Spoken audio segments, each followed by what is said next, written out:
Okay, I'm talking to Jack Bedwani, who is one of Fashion Week's top producers. How many shows are you doing this season? We've got 11 shows this season, so it's quite a big week, averaging in 2 a day and then 3 tomorrow. So that's probably makes you the busiest producer, doesn't it? Because I think Lara from Lara Inc. told me she was doing 10, I think, so that makes you the busiest. Yeah, I guess so. I'm not really counting. We've just kind of, I've got a great team, so it's really good for us. We can just kind of put the processes in place and get through them. So how many years have you been doing Fashion Week for? I think this is my 10th year. I started at Spin many moons ago, as a lot of people did, and then went out on my own probably, I think, 6 or 7 years ago now, and so I've been producing ever since. And how have you seen the event evolve in terms of show production quality? I think it's just growing immensely, step to step really. Like this year is probably one of the more creative as the rooms have become more and more flexible, and the emphasis on off-site shows has really grown, which I think is great for the event. And what are the challenges in sort of involved in being a sort of show producer? Basically, there's no actual definition of what a show producer does. So for one show, it could be, very straightforward in terms of just laying out a plan that a designer has in their head and has been dreaming about for a year.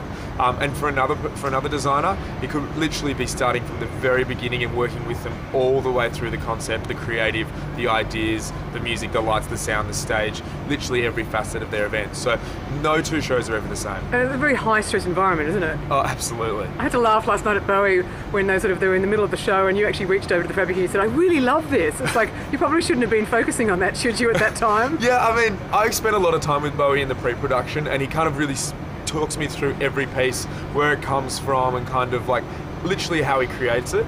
And for that piece specifically, he's literally wrapped pearls in fabric and then removed the pearls and just left the fabric as it flows, and it just looked beautiful. So yeah, it kind of grabbed my attention, and I just wanted to tell him how great it was. But you are right, there was a line of models, and we were very conscious about getting them out.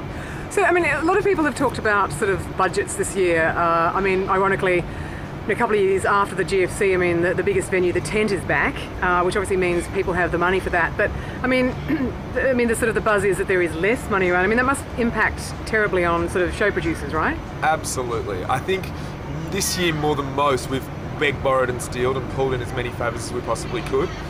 Yes, the tent's back, but there's no kind of LED or video components in the rooms. So it's meant that the designers have to be really creative about how they present their shows, because they can't rely on a flashy video. And so we've been working with carpenters that have never worked on a fashion show before, because they're friends of families of designers. We've worked with, flower arrangers that have been here till 3 in the morning. Music producers that have literally flown in from internationally to help on shows, all because, they love the people they're working with. And that's like the first time that's happened? Well, it's more so, I think, this year than previously. Sometimes in the past we've been able to go, this is the idea, and let's figure out who can produce it and get it made. But this year it was about, this is the idea, this is what we want, and let's make sure that we can do it for the money that we've got. So just run through quickly, I mean, what are the costs involved in doing a show? Okay, set design's always a big one, because there's like anything that you can imagine needs to be paid for. The biggest thing that is kind of limiting or a challenge is purely the timings. Designers only get 3 to 4 hours in a room, so there's an enormous amount of labour that goes into setting up a show, and literally getting things set up, assembled, rehearsed, and finished and polished in that time. So what are the actual costs? 60,000, is that the starting point? I reckon as well, absolutely. Models are a really big cost. Obviously, just paying for the room, then there's DJs, there's the show producers, often there's a show stylist, a music producer, set, runways, lighting, all sorts of things. So it starts at 60,000 and can go up to what in Australia? You could do a show for 20, but I think 60 to 100 will be about the ballpark. Okay, and finally, anyone who's interested in getting into the area, in show production, what would you recommend? My biggest recommendation is to put your hand up and do some volunteer work.